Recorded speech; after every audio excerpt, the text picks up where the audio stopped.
আসসালামু আলাইকুম, সবাই কেমন আছেন? আশা করি ভালো আছেন। আজকে আমি চলে গেলাম মিরপুর ২ নম্বর তাকওয়া খানাপিনা। সেই দোকানটা নতুন হয়েছে।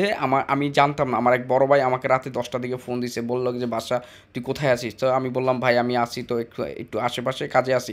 তো ভাই বলল, "আসো আমার সাথে একটু দেখা করো।" তো আমি বললাম, "হয়তোবা কি না কি কাজ ছিল।" তারপরও আমি ভাইয়ের সাথে দেখা করলাম। ভাই বলল, "বাছা চলো একটু ঘুরে আসি।" তো আমি আমার বাইকটা টান দিয়ে ঘুরতে গেলাম। ঘুরতে বের হয়ে ভাই বলল, "চলো নতুন একটা দোকান হইছে।" আমি বললাম, "কোথায়?" "চলো মিরপুর ২ নম্বর।" তো আমি বললাম যে, "ভাই ২ নম্বর স্টেডিয়ামের সামনে তো অনেক হিউজ খিচুড়ি-টিচুড়ি বিক্রি করে।" পরে বলতেছে, "না তুমি জানো না কোন দোকান রয়েছে।" তো আমি তার কথা মতন আমি আচ্ছা ঠিক আছে ভাই চলেন কোন দোকানে। সো আমাকে সে লয়ে গেল তাকওয়া খানাপিনা। এখানে যায়া দেখি রে ভাই নতুন একটা দোকান হইছে। তারা হচ্ছে রুমালের রুটি দিয়ে এই যে মাংস বিক্রি করতেছে, মুরগির মাংস। বুঝতে পারছেন? খুবই মজা।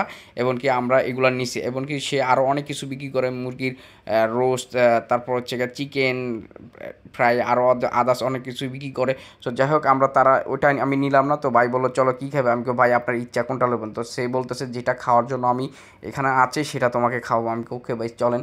সো বড় ভাই আমাকে বলল, "চলো আমরা রুমালের রুটি দিয়ে মাংস দিয়ে খাই।" তো আমি বললাম, "আচ্ছা ঠিক আছে।" তো তাদের জিনিসটা এত মজা হইছে